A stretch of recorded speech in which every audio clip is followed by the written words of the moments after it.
Ukážem vám, ako som vyrobil kríž podľa vlastného návrhu v tvare srdca. Začalo to doskou, na ktorú som si načrtol, ako by mal výsledný kríž vyzerať. Náčrtov bolo samozrejme viacej a zabralo to dlhší čas, kým sa podarilo nakresliť kríž, aký som si predstavoval, ale keď už som mal návrh hotový, pustil som sa do vyrezávania. Použil som na to priamočiaru pílu, s ktorou sa dobre pracuje. Celý proces prebiehal v mojej dielni, z ktorej sa naozaj teším. Mať svoje miesto, kde môžete tvoriť, opravovať a realizovať svoje nápady, je sen nejedného muža.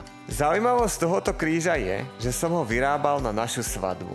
Bol súčasťou svadobného obradu, kde sme na neho skladali sľub vernosti a kňaz nám ho požehnal.